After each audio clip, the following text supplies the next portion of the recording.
What is going down, everyone? It's time for the hype. This is episode number 158, Mojobreak.com. Make sure you follow us at Mojobreak Media on YouTube. We just did an amazing dugout session where we broke down the playoffs and we compared Tatis versus Trout. For this show, we're going to talk triple threads, which came out today. We're going to talk some absolute NFL. Logan Paul made a YouTube Pokemon video that has like 7 million views or something crazy. So we're going to talk about that, as well as some finals info, which players to kind of keep an eye on for the NBA Finals, the up-and-comers. And then we're going to end it off with some undervalued quarterbacks and their Prism cards. So, exciting show. Dan, what's going down? How's the Kefir going? The what? The Kefir water. It's a Kavita. Yeah, but it says Kefir on the side. Yeah, I don't think you're good at reading. Maybe that was one last week. Where does it say Kefir? And what's Kefir? Right there, water Kefir culture. See, I knew I wasn't crazy. It's a kefir fruit. Oh, okay. It's very difficult to juice. Come on a tree or well, the kefir tree, the great kefir bush. They really should give you a sponsorship. I mean, I'll plug. I'm a big fan. Just want to find people at Kavita to come at me and just get me that sponsorship. I'll wear a kefir shirt. I'm sure there's only like three people that drink it, so I'm sure you're increasing. I'll wear a Kiefer Sutherland. Kiefer Sutherland. See, right, what's going down, dude? What's up? A's up, back up top, baby. Let's go. Are you sure? 9-7. When's the last time you checked? Right now. Oh, I was gonna make it up and be like, Altuve just hit a grand slam. It's over. Season's over. No, not yet. So what's it like having your home games in Dodger Stadium? Ooh. What's that? What is that about? I actually love the Dodgers. I love the blue on the Dodgers. They get C-Rad 6.5s too. Did you love the 1988 World Series when Kirk Gibson hit the home run off Eckersley? Did you love that? I mean, I wasn't born yet, but It was before my time. I forgot. You're a young man. Young man. But Dodgers. I have no problem with the Dodgers. They're cool. LA team. So, LA team. Off-topic question: what song was playing in your car as you drove here to get ready for the show? What song was playing? Yeah, what music were you listening Michael Bolton. to? I was actually just watching YouTube videos on my way. While you're driving? watching YouTube videos while driving? Yeah. Oh yeah, cut that one out. Yeah, that ain't. Ooh. Well, I mean, I've watched YouTube videos while driving. I've actually opened up packs while I've drove as well. How many of you guys out there have gotten a box and opened it while you drove? Kids, if you're listening, do not watch YouTube and drive. When I say I was watching YouTube video, I meant I was listening to a YouTube video while driving. Nice. Disclaimer. Disclaimer. For the children. So, I mean, back to it. So, if you were going to watch a YouTube video while driving, you have like a little stand you put your phone on. I used to have one. I don't have one currently. So you're holding it? I have it plugged. I have it plugged in, and then he's got the audio going. It's on the side. Yeah, it's just the audio. No, but I mean, but you said you're watching it. So if you, I meant to say listen. Oh, because I thought I was like, that's even worse. You're like holding your phone, driving one-handed. No. We don't watch videos and drive, kids. Say so says the DMV is currently mailing tickets right now to you. So, but anyways, let's get into some new releases. We've got Triple Threads. It released today. Staple product. We've been doing it since 2010, 2011. Every year, it's one of those releases that we look forward to. You got the 18-box master case, 9-box inner case, 36 hits in the break, so it is a group break product. You've got legends, vets, rookies. You've got some insane books and just a great lineage with Triple Threads. And it was the original high end. When it came out, it was at $200 a box. It was like, wow, that's expensive. That is the high end. Now it's almost like, mid-level, kind of product now compared to your Sterlings and obviously your Transcendents. Dan, you opened a case today. What did you think? What were your thoughts on Triple Threads? I've opened cases many days, not just today. Triple Threads. Only today. Triple Threads is a standard. And when you say high end, yeah, I mean that and Tribute. Those were the two highest end products that were out there. It brings back normalcy. Like you see the relics. You forgot about the Pandy for a minute? Yeah, I mean, but you see the relics and you see the autographs and you see the books and the white whales when printing plates were a big deal. Yeah. I mean, this is like back in the day when like you would pull a printing plate and not be bummed. Like not be like, oh man, I got a card, it's like all jacked up, the condition's terrible. This is like the white whale. That's what they call it. They call it the white whale. Explain people what the white whale is for those that out there don't know what the white whale in triple threads is. It's a hard card to pull. It's a white whale. So, no, but it's a printing plate. Yeah, it is. Which with a patch auto. Mm-hmm. What else do you want me to say? Well, stop interrupting me, by the way, because you keep cutting into my time. But hey, I'm trying to talk here. Stop. Look, I understand you have 90% more knowledge than I do, but I got to get my 10% in there. You do. I mean, but you just keep interrupting me here, anyway. Well, I mean, too bad. Inside joke, by the way. Dan has 10% the knowledge of Dan. Yeah, he does. No spell check on that one. But anyways, yeah, the white whale, which is. I don't think they print them on the back anymore. We didn't pull one today, so I am anxious to see if it does say white whale. But the whale term, when we got into this hobby, white whale showed up on the triple threads cards. But then I always, I would go into a shop, and before we had our shop, before we really started breaking that much, and people would say, "Yeah, it's one of my whales picked it up," and I'm like, at first I was like, "Ooh, I don't think so." I go ahead. I know. I actually did exactly what my problem is. I did again. I interrupted you. You did. I did, and I did, and now you're gonna lose your train of thought. So, no, but somebody said it's one of my whales, and I was like, man, that's messed up. Call somebody that, I'm like, as a guy, as a larger gentleman. I mean, but whale referred to in the industry was like a guy that buys a lot of stuff. They would refer to it as. That's my whale. I've never used that term, but it's it reminded me of this, that we have the white whale, which is the one of one in triple threads. And then shop owners would say that's, I had a few whales that come in and bought a couple of my cases. Are you doing a connection between Topps calling it the white whale and a customer who spends a lot of money? Possibly. I'm trying to figure out the connection. I think a white whale is something that is almost impossible unattainable. to see. It's what it is. Yeah, it's like you never see you never see a white whale. You're not going to see a white whale in the ocean. You're not going to go whale watching and be like, "Oh my god!" Right. That's why it's so rare to see. It's so rare to see. Yeah. So I don't think it has anything to do with the customer's pocketbook. So how does that transcend into that? That's my question. Well, they have a product called Transcendent. And, no, but seriously, I mean, I am I the only one that has heard that before? Right. So is it? I think people referring again. Get out of my way, Doug. I got something to say. But I think he should just push my face. Next time, flip. I'm gonna flip that. Grab your computer. I'm flipping over the table. I got something to say. In a lot of industries, they refer to a big spender as a whale. Is that because that's not just baseball cards? Oh, okay. Well, I thought it was just in baseball cards. No. Is that because the whale eat the plankton, so they're eating a lot of things at once? Just they're a big spender with big pocketbook. I know. I've heard the term whale from casinos. Yeah, from the casino, people who if drop, you're in 100K tables. If you're in blackjack. I don't go there. Doug will be in the high roller room doing $100 slot machines. That's I can't afford that. I'll go in there for one pull and then I'll bounce out because I'll be sad. Yeah, it says if you actually will go in there for one pull, they don't let me in there. They're all you can't afford it. If you have to ask how much the slot machines are, you can't afford it. But yeah, I mean anybody can go in there, right? But it's a term that you don't use to the person's face though. You're not yeah. I mean, what up, whale? Yeah, I mean, that's you know what I mean. It's kind of, I mean, if somebody comes into your shop and they spend a lot of money, you're like, "Hey, what's up, whale?" Yeah, exactly. What? Yeah, what you're gonna be like. Then you are gonna flip over the table. Yeah, then you're gonna be mad. But I get. I mean, I don't think there's any connection between the white whale terminology with Topps and the whale big spender who goes into shops. Well, I was just trying to make a comparison. I mean, dealerships probably have whales as well, and anything anything that's a shop that you can go at casinos. Yeah, that's what says. So it says whale in Vegas is a high roller, and then Max said fat whales get hunted. So maybe that's how it's brought into a big spender. I don't know. So I think a whale is just it's a big mammal. But wouldn't that be perceived as you're making fun of somebody? But it's actually kind of not making. But you don't call it to their face, but you call them that, which is kind of a good thing, right? But it's one of those positive negative situations, really. I mean, it's kind of a. Anyways, I we're wouldn't definitely going on a tangent here. Yeah, I don't know. I wouldn't think of it as a positive. I wouldn't want to walk into a shop and be like, oh, my whale's here.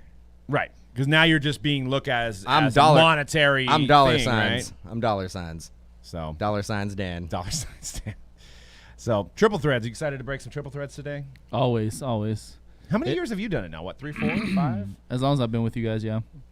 I didn't really do it before. Like, I didn't do a lot of baseball breaks before I joined Mojobreak. But yeah, it's been fun every year. You know what's interesting is that the year before I joined you guys, actually, it was that year that they were offering mint with triple threads.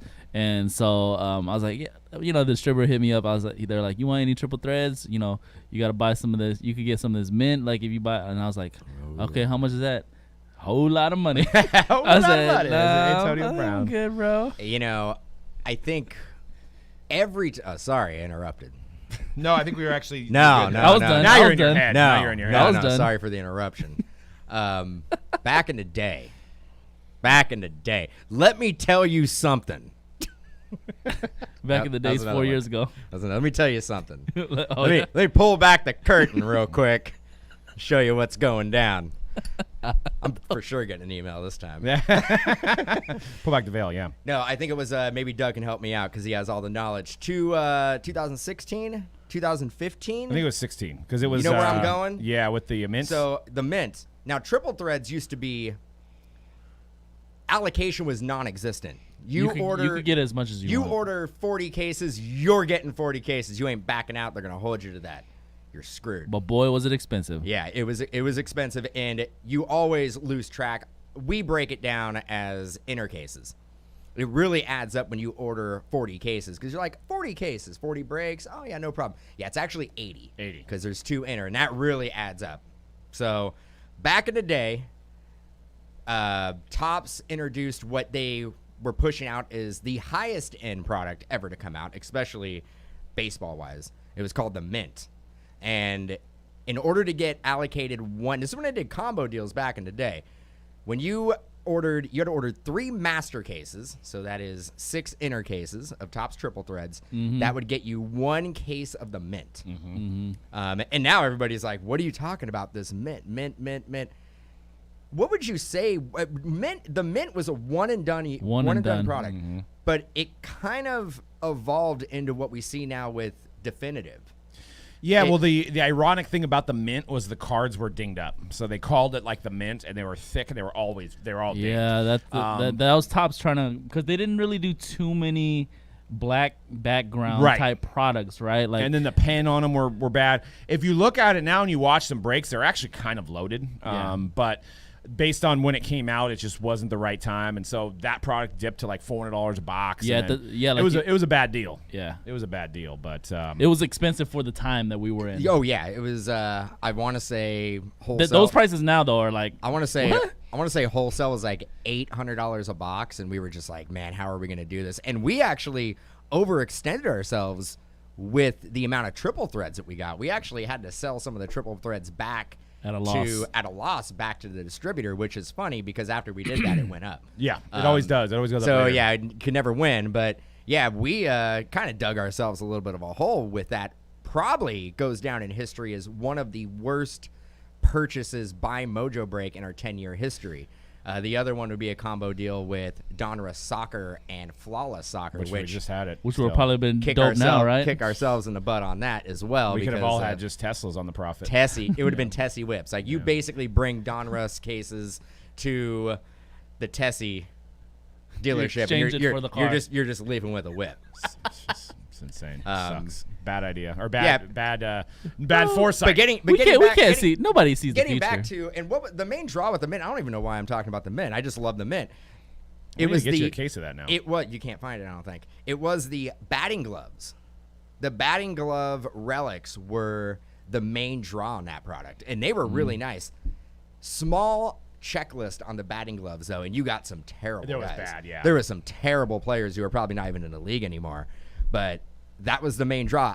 I think I'm just saying, look how far we've come. Yeah. We have products like Definitive. We have products like Topps Sterling came back, yeah. Sterling came back with an amazing relic. So just in a short amount of time, Diamond Icons. the amount of like the progression we've seen with high-end baseball. And probably really kind of elevated by group breaks, really. I don't think these would be here, but it actually makes like this product seem like a pretty good deal to chase some of this high-end all-star books and nameplate letter patch books and stuff like that. But let's move on to Absolute, because this is an interesting time for Absolute to come out, because obviously Absolute was known as Absolute Memorabilia. Now they're going with the Absolute Football moniker, but when it came out as Absolute Memorabilia, known for unique memorabilia pieces.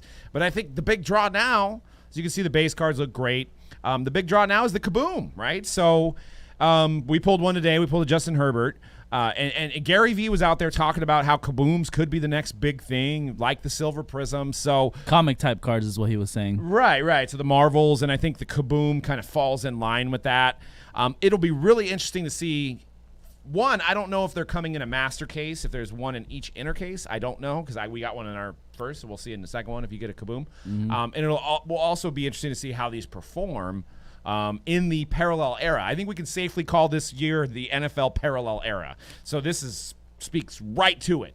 So we'll see. I mean, one thing is Absolute, is it retail? Is there Kaboom possibilities in the retail or not? Okay, so it's only hobby only that you can get the Kaboom. Yeah. So that might have like a kind of a damper on it compared to like the Prisms and stuff where people can go to Target. I think that helps elevate the card market because people can get those in their hanger packs. But these Kabooms, I think, are going to do pretty good. And well, maybe you can get the base Kaboom in retail. I don't know 100%, but maybe they're making it so you can get the base, but definitely not the parallels. Not the green and the gold, right? Yeah. So what do you think? I mean, what do you think about the Kaboom? Let's do predictions. PSA 10 Kaboom, Justin Herbert. PSA 10, Joe Burrow. What do we think those are going to go for out of the gate? Just the base version? Yeah. Now it might take you six weeks to get the PSA 10. But when you say base version, you could do 5 data for $75 now. That's what people are going to do a lot. Bring it down. What are you talking about? I mean, you got all the knowledge. What's the base version? And there's a gold to 10, and then there's I think the green 101. So you're talking about anything that's not numbered. Correct. Not numbered, okay. Yeah. Where we're not quite sure the print run. And are we thinking that there might be one Kaboom base per inner? We don't know yet. We don't know. We don't know yet. Has anybody seen a full master case open? I think it's one Kaboom per master case. I would say the Herbert would be $800 and the Burrow for would be PSA 10. Dude, I'm raw. Baby. I'll go $1,500 for the PSA 10 for Herbert. Did you ask for PSA 10? I did. Yeah. You can't do that because it might have. In the time that you waited for it to come back, it might be worth 10 times the amount. True. That's okay, true. let's just do raw then. You're right, because for the sake of this, it might be weeks and weeks, and Herbert may throw 35 touchdowns. I like it raw. So Herbert, ooh, baby, I like it raw. You got Herbert 800, then Burrow how much? Or both of them? 1,000. 800 for Herbert, 1,000 right, for Burrow. I'll go 801 on Herbert. I'm just kidding. I'll go 1,000 on Herbert and 1,200 on Burrow. I mean, you have all the knowledge. You would know. 10%. I mean, that sounds pretty good. I can't refute that. Oh, you better figure something out. Let's go 750 on Herbert and 950 on Burrow. I mean, makes for bad radio if you're like, name that price. I don't know. There you go, just interrupting me again. No, man. I mean it was your question and you have no answer. That's how I roll. I should say I don't know. I don't know. I should be really confident and then say I don't know in the same thing.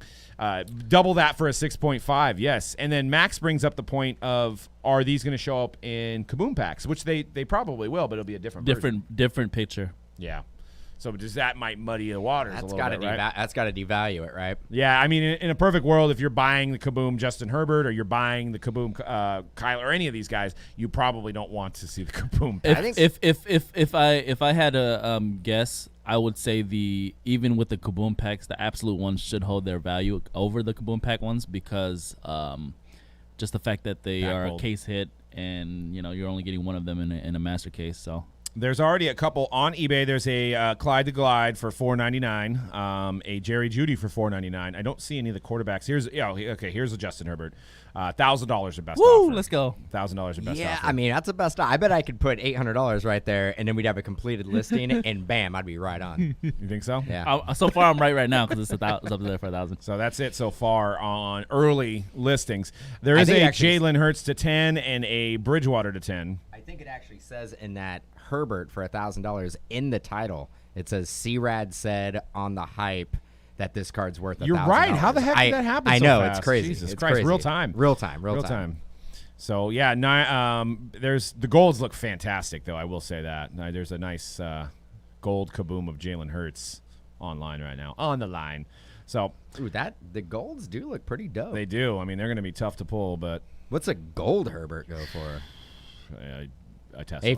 If you have to ask, you can't afford it. Exactly, 100%. Probably 3,500. I think so. With Absolute, it's one of those products very similar to other products that you're at the mercy of the rookie class. How well it's going to do on the secondary market, how well it's going to do, spectating and holding sealed wax.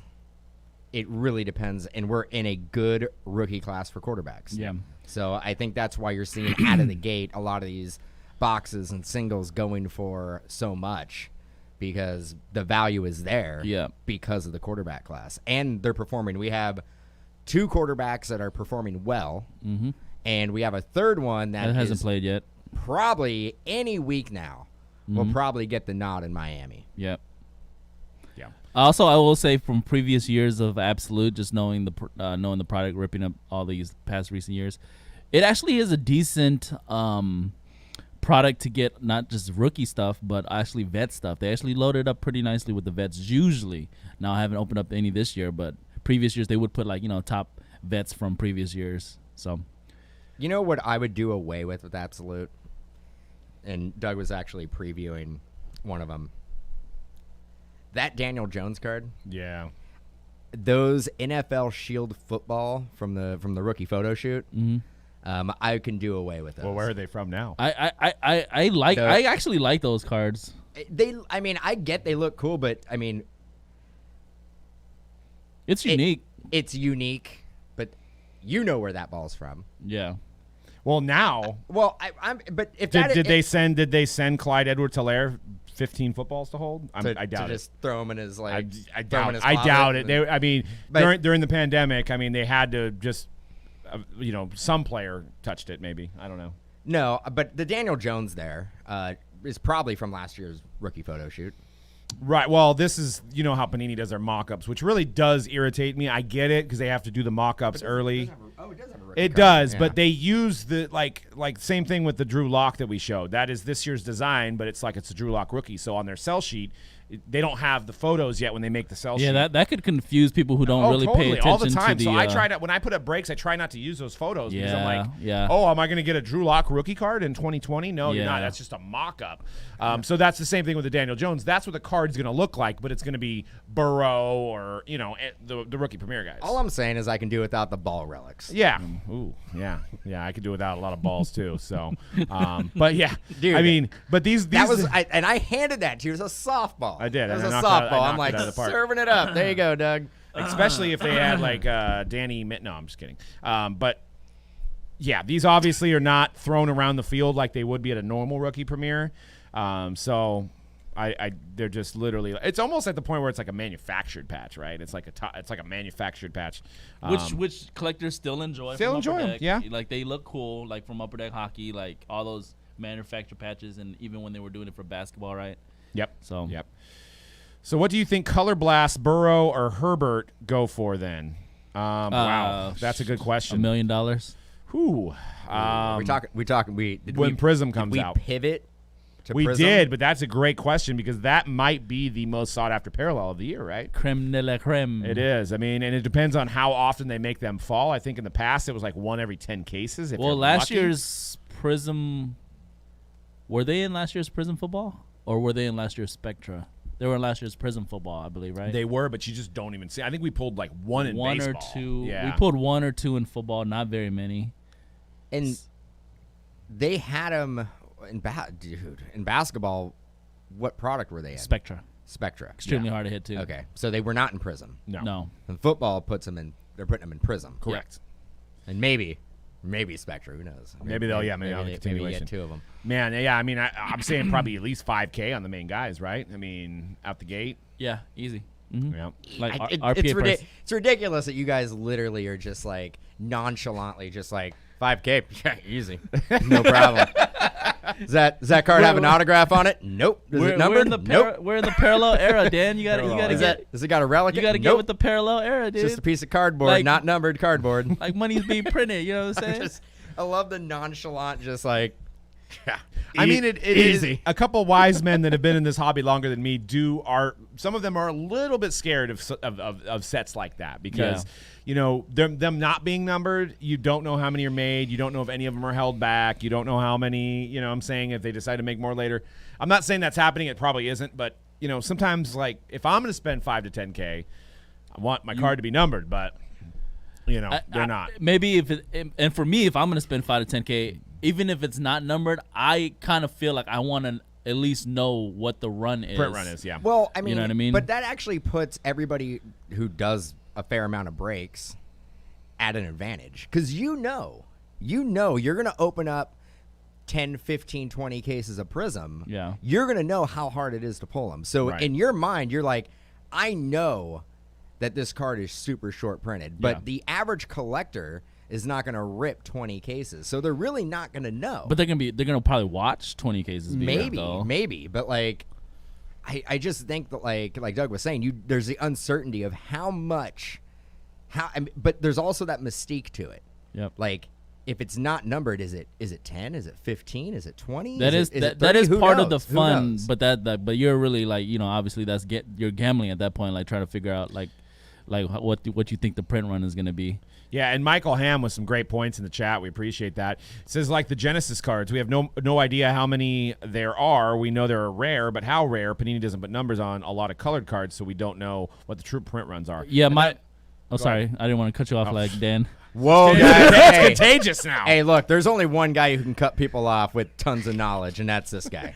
I just want to say really quickly to the Genesis thing, just in general for people listening and collectors, when you're dealing with a retail exclusive parallel, you can probably be certain that it's not going to be that short printed because retail, I mean, obviously they make way more retail than hobby boxes, like in terms of like blasters and just like hanger packs and all that stuff. Value packs. So something like a Genesis parallel from retail, it's probably, people thought it was rare in the beginning, but it's like in my head I'm like, it's from a retail SKU, so it's like how rare could it be? You know what I mean? So I mean, and that's kind of maybe one of the smoke and mirrors part of this hobby. I'm not saying that like people are taking advantage of people, but like you see it on eBay. PSA 10 Genesis pop 1 ? Or like, so it gets you like, ooh, I haven't seen one, I gotta get this, so I mean, and Ron brings up a good point too, the Marvels and Donruss. I haven't even seen a Marvel yet. Have you pulled a Marvel? I pulled one and it's amazing. Is it shiny? From Donruss. Yeah, it's shiny. It's amazing. Who'd you pull? Lamar Jackson. Wow, that's crazy. It's amazing, and because of all the Donruss that I've opened, it is a safe rare to say insert. that Yeah, it's like a little insider trading knowledge. Like that it is super short printed. So if you ever find one in like, say you're going around a, Commons box, so you go to a LCS or something like that, you're flipping through it. And you find one of those, you may want to buy it. You know what? That's true. We do know because we have a little bit insert with that because we rip so much. But I also I play games in my head too. I'm like, did I just get a bad palette or something? You know what I'm saying? Of cases Well, I'll tell you right now. Because sometimes people in the chat we don't get pallets. I don't want to interrupt you. But we don't get pallets of product. I don't want that going out there. Our cases come from a certain. Because we don't know how they pack this stuff up, right? Obviously, because we get our products from distributors, and we don't know how it gets packed up and sent to distributors. Because sometimes I'll open up a product like 10 cases, right? And I won't pull a certain insert or whatever, and then somebody will come in the chat room and be like, "I've seen this other breaker get 2 of those in 5 cases," and I'm like, I opened up 10 cases and I haven't got one. Well, maybe remember when we in Flawless 16-17 how many Simmons you were getting? So it was we had 20 cases we did, and I think you put 5 or 6 Simmons. So yeah, you wonder. I mean, a lot of stuff. That's why I play games with my head too. A lot of stuff is hand packed, and maybe the stack of Simmons went into a certain type of pallet that went to our distributor, and then we picked up some of those cases. Yeah. So it's definitely interesting. Let's move on to Pokemon once again. We don't know a lot about Pokemon. If we got pallets, we'd be breaking like Platt. Yeah. Well, let's talk a little Pokemon, right? So obviously we brought it up last week. Logan Paul did a video, 4.6 million views. He is collecting Pokemon, and it's crazy what's going on with these with this hype, being that it's like the 25th anniversary, and people are going crazy for these Champion Path trainer boxes. Well, he went out and he fully jumped in on it, started buying some $20,000, $30,000, $60,000 cards. You can watch the video on YouTube. Very easy to find. Which it happens to a lot of collectors. Yeah, so get excited. So he went out and he bought himself a $170,000 first edition box, which gets the most expensive possibility of the Charizard. That's one right? sealed box? Yeah. First edition. Yep. Wow. So $170,000 he bought it, I think, via Heritage auction. And his like 8-minute video, I won't spoil it for you guys, but looks at the end, he's going to go live on October 9th, and he is selling, which is in what? That's 2 days. 2 days. He is selling this by the pack, 35 packs for sale, and he's going to open them live for you, and it's $11,000 and $11,111 per pack. Max limit of 5 per buyer. So if you do the math, for one, I don't know how much money he made on a 3-4 million view video. He's also going to be taking in $388,000 for 35 packs, and he's going to keep one of them for himself because he wants a shot at the Charizard as well. And he's only accepting wired money. So you cannot PayPal him. He cannot use a credit card. You can only do a wire transfer. Obviously, he's probably not going to scam anybody because he's high profile on YouTube. There's no reason to scam. But if a breaker or somebody went on, like if I went on YouTube and I bought something for that price and I am going to make, what? $200K. $188,000, I would be blasted and nobody would buy it. And I'm not saying we're anywhere close to Logan Paul. I'm not making that comparison. But I'm just saying, and I'm not knocking a man for trying to make money, but that is crazy. I mean, genius marketing. But, man, that is nuts. Yeah, but he's also giving – you buy a pack, you're getting a shout-out. And I was talking to C-Rad about this. That's – to a lot of people, that's worth the $11,000. Yep. For the marketing. I feel like not even for the marketing. It's just like there's people who are huge fans of him and just getting a shout out from him. Just saying hello. Just saying, hey, John. Hey, bro. And that goes, he said hi. Yeah. Whoa, I don't know. I have no idea. I don't know. But it also seems like they weren't really sure what the price the pack's at, and they were just like, keep on hitting ones until it looks right. Because it's just 1 1 1 1 1. Yeah, I highly doubt that Logan Paul is doing this to make money. On the just make money. Of course, he wants to make money off the. He wants to make money off the views and the if he's streaming this, you know what I mean? Like he wants to actually put this out there as a promo thing, but I don't think he wants to make money off the pack necessarily. He is though. I have to interrupt you real quick. The break schedule is located on the homepage. Oh, yeah. So Craig really needs to know. If you're looking for the absolute random team.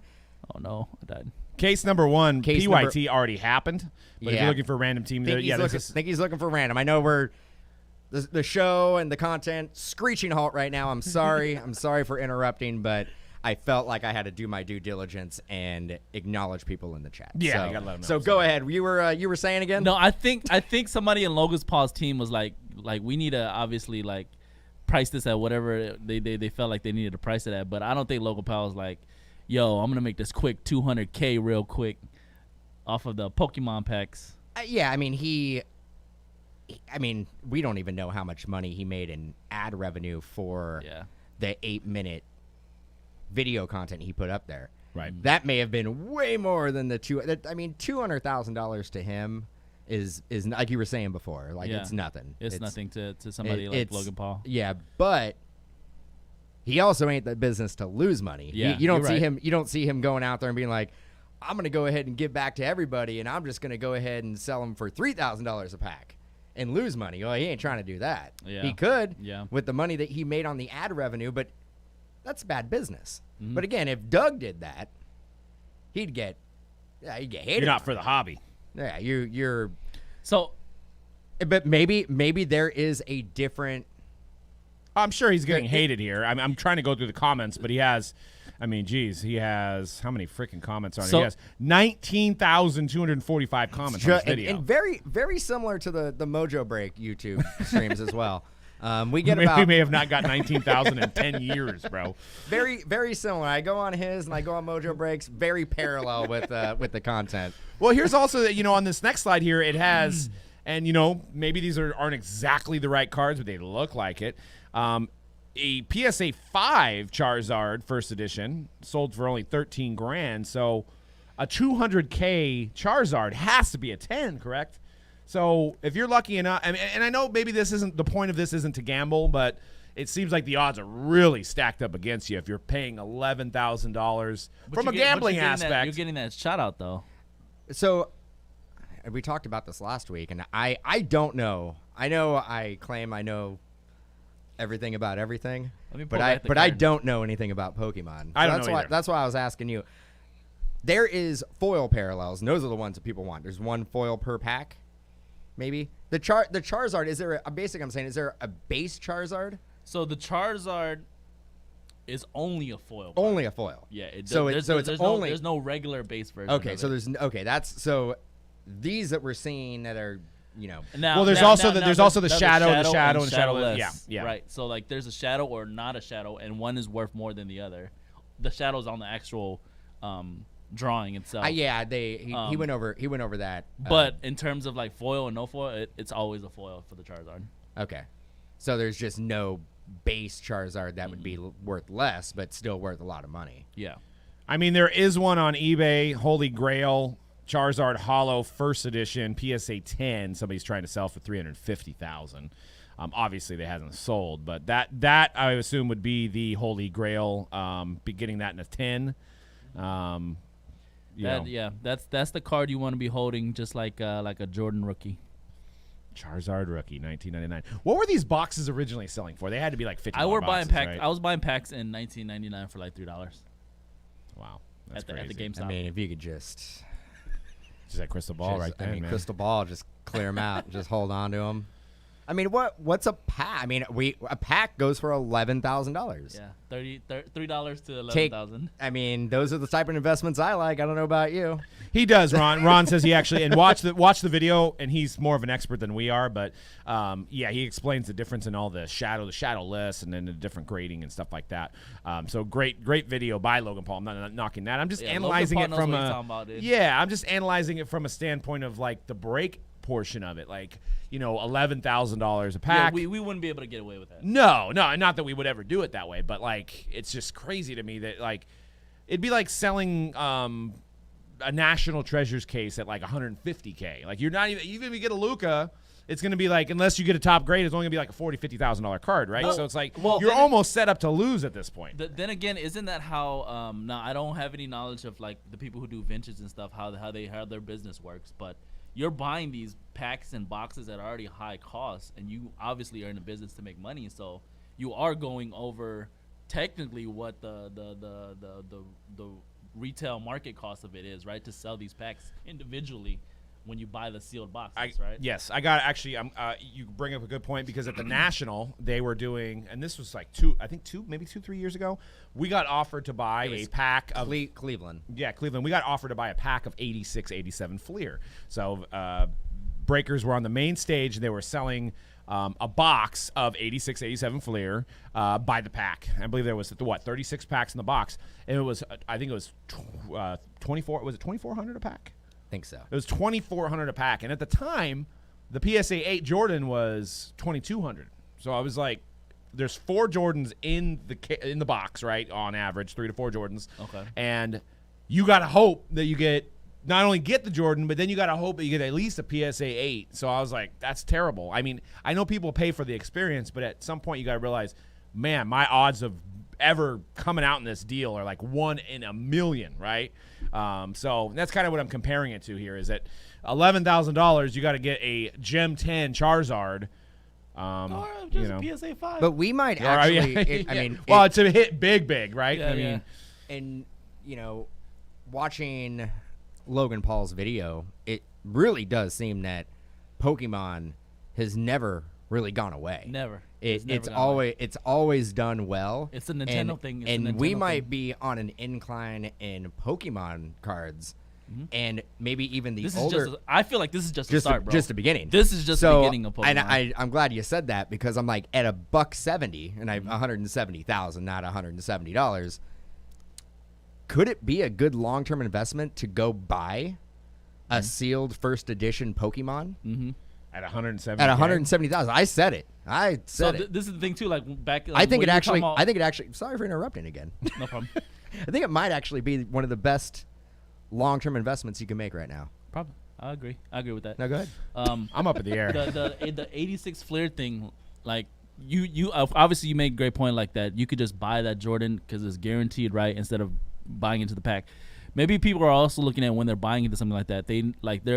They're thinking like, okay, this pack is going to be worth. I mean, this pack is going to cost me $5,000 in a few years, so I might as well try to get on in this now and try to get a nice Jordan, right? Because how much are packs worth now? Like, it's crazy now, right? Compared to when you guys back at the Nationals.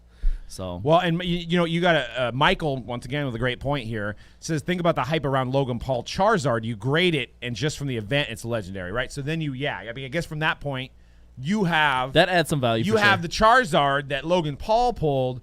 And maybe you know what? This is actually genius. If you are one of the lucky people to get it, and I don't even know, can somebody correct me? Is there guaranteed one in the box? Is there one guaranteed in the box? I don't know. No. So there's not a guarantee, right? So, but if you do get it, I wonder if you get PSA to slab it. Like the Gretzky Wagner, right? You could be the Charizard Logan Paul it's and not put even it on the slab. But it's not even that. Like, not even the Charizard. He's going to open up the pack live for you.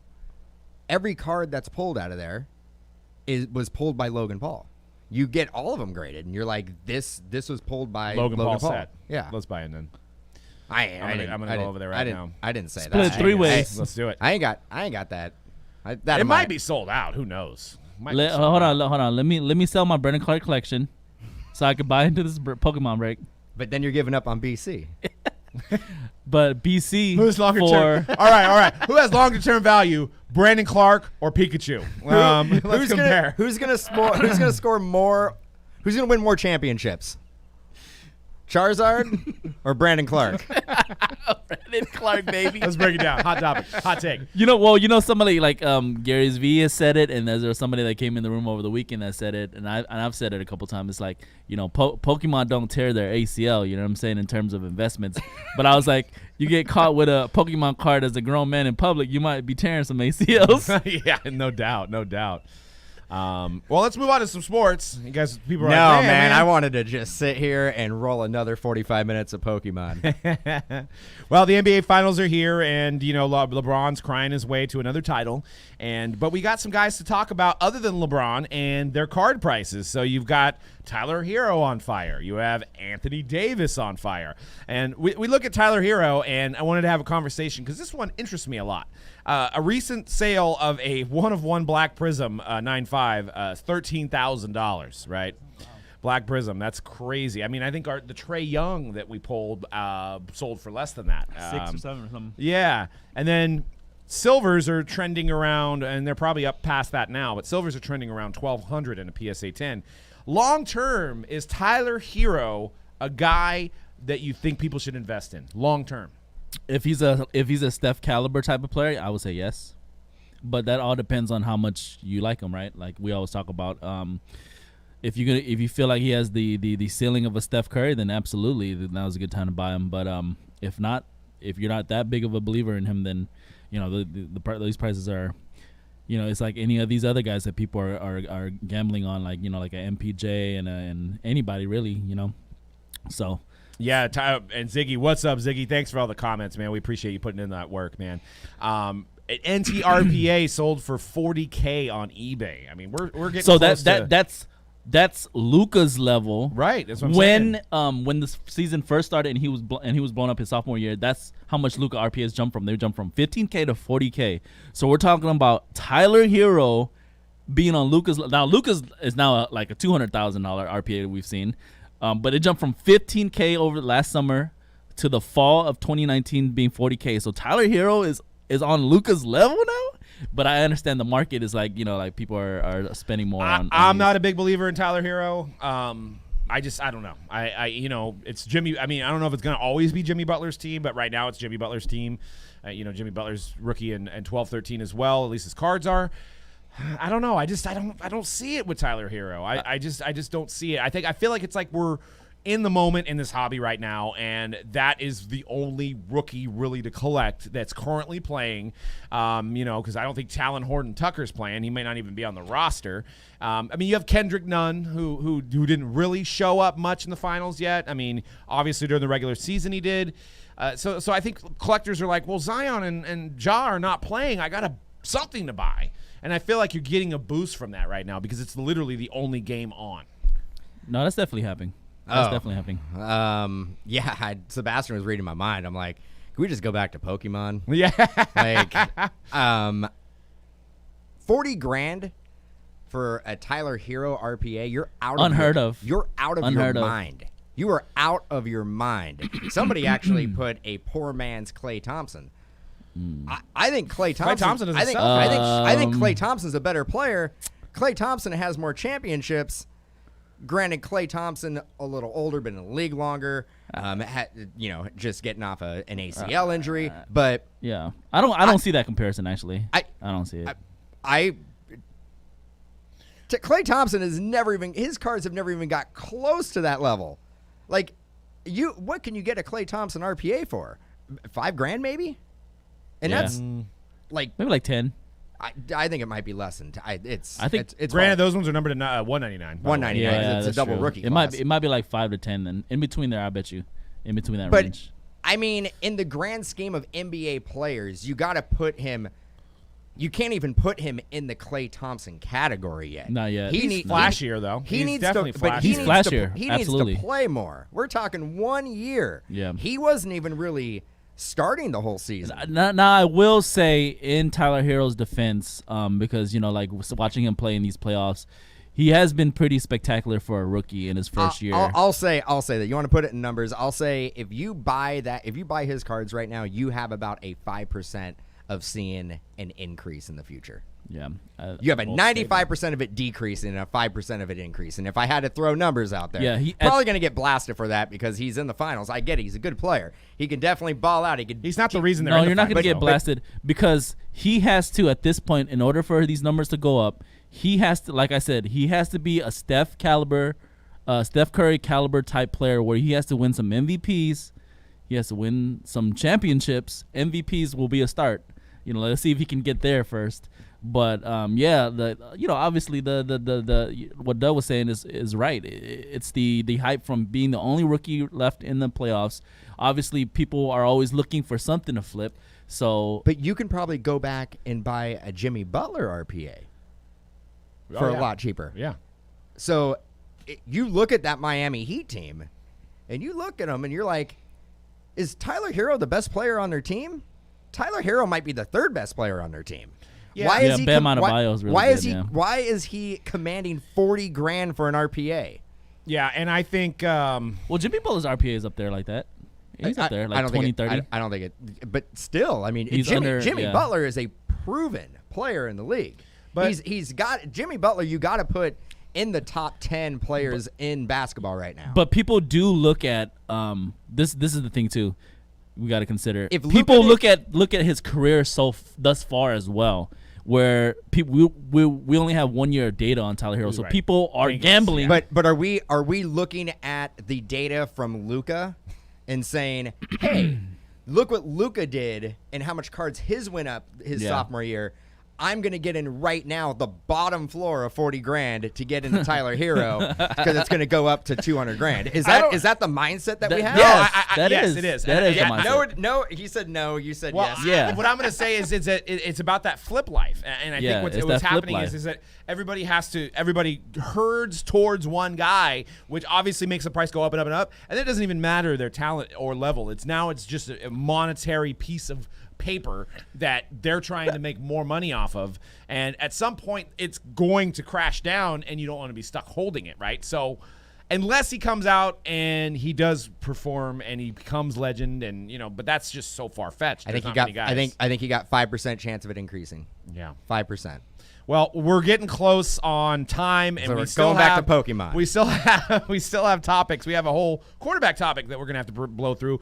So we won't spend a whole lot of time on Anthony Davis, but I wanted to point out that Anthony Davis's cards, they've been picked up being going up all year. I mean, if they win, he's obviously, I think he's hands down the Finals MVP, right? I mean, easily. Yeah. He's been killing it. I mean, he's been carrying LeBron on his back. He's been carrying the old man on his back. But yes, a recent NTRPA. Number to 25, so the parallel that year, because those were also same year as Jimmy Butler. They're number to 199 on the true RPA. 22,600, October 5th. That is Davis. insane, bro. And that is nuts. actually insane. That he's $20,000 cheaper than Tyler Hero. And that's an RPA. You look at that, and again, blows my mind to say this, but that's a good deal. Yeah. Like on paper, you look at that, and I'm like, $20 grand is. Compared to a $40,000 card. People like the unknown of Tyler Hero. That's what it is. They're gambling on the unknown. But it is. It's because we got 10 years of AD and Anthony Davis is a generational and Jimmy player, B already. A generational player with Anthony Davis. He's a little injury prone. I mean, and he's also a big man, which typically don't tend to be the top sellers. But he shoots. And that's always been, that's what drives our hobby. It's the hype of the unknown of these rookies. And that's why we see Tyler Hero RPA, even as ridiculous as it is, $40K for a Tyler Hero RPA and $20,000 for a number to 25 RPA of Anthony Davis. Well, I was graded BGS 9.5 gem. Exactly. I was thinking about buying a base PSA silver, because one thing to keep in mind about the 12-13 Prism class is that the pop report is very, very low. So you look at Luka and you look at AD, and AD seems like a steal. But anyways, wanted to move on to undervalued quarterbacks. Looking at some data here, and obviously your Russell Wilson cards are way up. Your Kyler Murray cards are going up, maybe trending down a little bit. Maybe. Well, they play the Jets this week, though. They play the Jets this week, so that'll cure a lot of the bad stuff there. But obviously, Aaron Rodgers' cards are going up. All these guys that have been going up are still going up. I want to talk about Ryan Tannehill, Derek Carr, and Jared Goff, because they're playing pretty well. Ryan Tannehill's 3-0. 3-1 on Jared Goff, and I think the Raiders are 2-2? 2-2. So the prices are crazy, especially for Goff. And I usually hate to give it up to Rams fans because I'm obviously a Niner fan and I hate Jared Goff, but $270 for a silver prism Jared Goff Gem 10 actually seems like a great deal. The guy went to the Super Bowl already. They're 3-1 in that division. Man, it seems like too low to me. I don't know. It's crazy. You take my content on Thursday at our other podcast, because I actually brought him up as an undervalued quarterback. You laughed at me, and now, I mean, he did barely. A couple days beat the go Giants. by, and now he's a segment on this. But I think first overall pick. So you basically look at Goff and Wentz are always going to be compared together. They're always going to be in the same conversation because they went 1 and 2 in the same rookie class. Jared Goff is performing better than Carson Wentz right now. Carson Wentz has a Super Bowl, though. Because of him? No. Did he? Well, the regular season. Yeah. Carson Wentz looks lost this season. He does. Jared Goff has been, and I'll be the first one to admit, Jared Goff has been inconsistent. Yes. He will put up games where he throws for 350 yards and 4 touchdowns and look amazing. Have like 5 incomplete passes. He's been looking real streaky. And then he'll play another game where he'll look really good for 1 quarter, and then either the game plan changes and they start running the ball and they go away from what works. I don't know. It might be something that Sean McVay does with the offense, but I've been saying Jared Goff is a good value right now because you can get in at the floor. You look at what other quarterbacks go for; it's dirt cheap. And I'm going to hand it over to C-Rag because I think there's another guy on there he wants to talk about. Yeah, I mean, the 2014 Prism PSA 10 DC 202. Yeah. Let's see what, you and Vegas Dave on the same team on this one. So Derek Carr, one thing we have to address it out the gate is that the 2014 design of Prism is not the best. It looks better in football, though. We broke a box, a select, but we pulled a graded. I pulled out of the hit parade. I pulled one. was like, it doesn't look as bad. Yeah, it's not the best. It's not the best. It's not the best design of Prism. But however, with that said, Derek Carr is gonna win the Super Bowl this year. Oh, okay. Wow. I mean, I handed it over to you. I didn't think you were going to come in that hot. You got some marijuana down there that you're smoking on? I mean, wow. That's why. I mean, I guess Jimmy Garoppolo is going to win. They're going to meet in the Super Bowl. Yeah. I mean, but you guys do. I mean, you guys do have the weapons. I mean, it just seems like the defense. I mean, yeah. Our offense is great this year, but the defense needs a lot of work. But I feel like. I don't know. I'm still not completely sold, just in general, not even talking about the Derek Carr Silver Rookie Prism. But I don't know if I'm completely sold on the parallel era of football yet. So in terms of the silvers, I guess 2014 would be, I don't know if they weren't all silver, right? Like, or were they up until 2017? No, yeah, it was, the silvers were definitely a lot easier to hit in 14. But they weren't every single base card in 2014, right? Like they were in 2017. I don't think so. No, but yeah, it wasn't until 18, I think, when you only got one silver per box. Yeah. And that's another thing. You think about, like, any rookie in 2018 or 19, how hard it is to pull a silver. Yeah. And the chances of it being a rookie out of, like, a 250 base, like, set, like, those cards should be through the roof. Yeah, I agree with you. So 2018 and above, and where we're at right now, like silver prisms are, like I can see that, but I'm not sold on any year before that with the silvers. For me, look, I'm gonna push back. For me, like the card to invest in is still gonna be the Contenders Auto for me. Like I know, like the market's changing and people are trying to go toward more of the base. For $200, it is a safe buy to me, in my opinion, for the Derek Carr. Especially for a PSA 10, it's just, personally, in my opinion, like I don't know if that's the card that I'm gonna be looking for in terms of long-term investments on DC. Well, you gotta compete with Vegas Dave on that, because like you start going after the RPA, the National Treasure RPAs, you gotta compete with Big Pockets Vegas Dave. Yeah. How does he do it? I don't know. Like that is unfortunate, like, because there's that whole thing on him where there's a lot of collectors, like, he's just trying to push it so he can sell stuff, but as a real Raiders fan, I don't know what he's doing. I don't know I think he's a real Raiders fan, and I do give him credit. It's not, he has been, it was Mike Trout and so he's been on DC for a while. In Derek Carr. Yeah, he's been on DC for a while. He never Derek Carr isn't a new thing that he so came up with. I think for him it might be a pride thing at this point where he's like I can't let DC fail. Yeah, I mean, even though DC may fail in real life. I mean, he may not be saying, if Nathan Peterman takes over and he's a starting quarterback, you're not going to see too many Vegas Dave videos of him touting the Derek Carr collection. So exactly. Like I love DC, and obviously this year's, I said it a few weeks ago on the hype, I love the direction our offense is going, but defensively, like we are just in shambles, and we're gonna lose a lot of games because of our defense. What are you guys, 3-1? 2-2. 2-2? Yeah. I mean, let's talk to him. He knows what that's about. Yeah, I do. It's going to be a long season. Lastly, and I'm going to name the giveaway winner from the Hype 156 on the Donruss. We did the random for that. Dan won. No, I'm just kidding. I won. Ryan Tannehill, do we see, I mean, he's pictured in a Dolphins uni. He struggled as a Dolphins quarterback, but last year went to the AFC Championship. This year, 3-0. They've had some COVID issues. Is Ryan Tannehill worth investing in? No, not at all. Not even at $200 on a silver prism? No. You wouldn't want it? Nope. Anybody in the chat? Anybody buying Ryan Tannehill? He's got the intangibles. If you've seen him on the Dude Perfect video, he was throwing dimes a couple years ago. I mean, Derrick Henry's awesome. That defense is pretty awesome. He's got a good arm. Really trying to sell it. It's a hard pass. I'm trying to take what you're saying and maybe convince other people that he is a good buy. I'm not buying him. They know better. They know his wife is, somebody says.